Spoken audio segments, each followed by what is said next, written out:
Well, Eileen, that's an interesting question. Actually, I think it's more stressful for the parent than it is for the child when you're called a gifted child. The gifted child will probably feel a lot happier now that it's been recognized, and perhaps he or she will be put into a gifted class, and he'll feel that he fits in with the kids there. Usually a gifted child will be frustrated if they're put into a regular class. So it probably is better for him that this would stand out. Now, the parents, on the other hand, might be really nervous and wondering, oh, my goodness, how much should I push him, and what should I expect of him? And I think it's more stressful for the parent than it is for the child. Okay, well, we have Eileen on the line. Eileen, hi, welcome to Q&A. Hi. Hi. Now, I guess having an extremely bright child like your son is a mixed blessing, as Yvonne said. I mean, you want success for them, but not at the cost of their childhood. Is that right? That's right. I have another question. What if they are in with a regular sort of class and you see that they're not being, you see a bit of depression because they're not being handled to the degree that they're looking for? Well, that is exactly the problem I was alluding to. I think your child would be much happier if he was in a gifted class. So you might want to talk to the teacher, and if that doesn't work, perhaps talk to the principal and say that your son or daughter, I'm sorry, I don't know which it is a little bit bored in the class, and could something be done? Maybe a change in school is needed. Right. How do you feel about private schools for this type of a child as opposed to the public school? Yes, if you can't find a public school that has a sort of program for your child, by all means, I do think it's worth it to go to a good private school who does have a gifted class. Now, Yvonne, may I interrupt? I know for a fact that you were classified as a gifted child. Is there a frustration that you had when you were growing up? Actually, no. As a young child, it felt very good being in a gifted class because the students that I played with and met all were like me. We all planned to go to university. We all planned to do something professional when we grew up. When it was a problem was when I hit high school because it wasn't cool to be smart. No, I know the feeling, and I wasn't even smart. Okay, have we answered your questions? Yes, thank you very much. Great, thanks for calling in. Thank you. Our next subject is going to appeal to a whole generation and more. Yuppie flu, Epstein-Barr, chronic fatigue syndrome, ME, a rose by any other name still means tired. My name is Gonzalez Susana. I have a question for Dr. Carolyn Dean. My question is, I want to know more about ME, and I would like to know how can I get ME and how can I avoid it, and if there is any treatment available in alternative medicine. My name is Pam Weir. I'd like to ask her what she thinks of the new drug Ampligen that's being explored in the United States for use with chronic fatigue syndrome. Now, Carolyn, you're going to have to refresh my memory. What does ME stand for, and what is your approach to this chronic problem? ME stands for myalgic encephalomyelitis.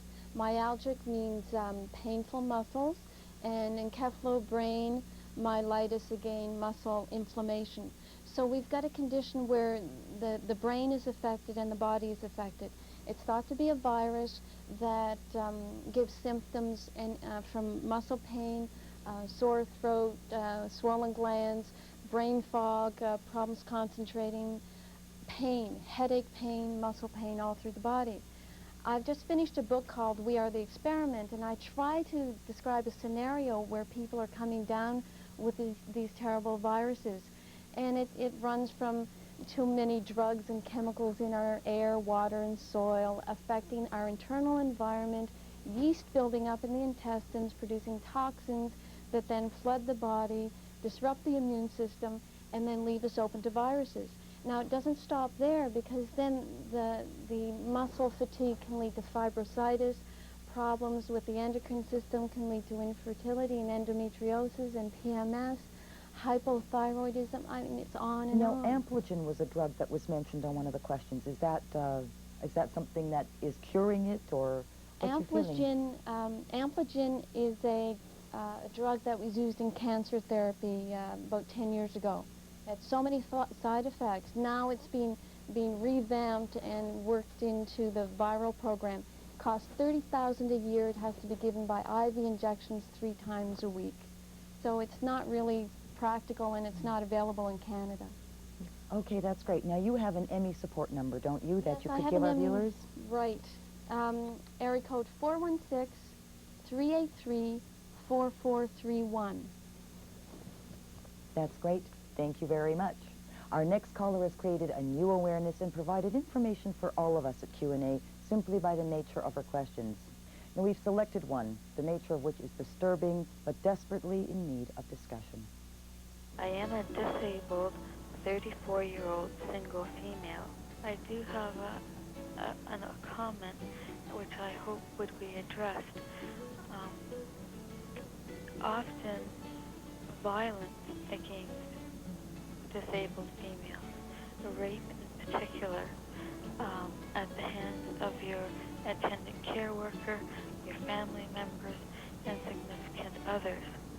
What and where do you go if no one will give you a rape evidence kit, which is the only way of getting any type of evidence into court? If the hospitals or the police turn you down and you do not have the rape evidence kit done, what do you do? Where do you go? How do you ever stop the abuse from continuing?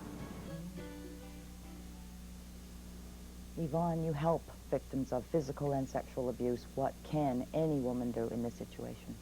Well, first off, I want to really commend the caller for having spoken up about the terrible abuse that she suffered, because that's really the most important thing, is to speak out.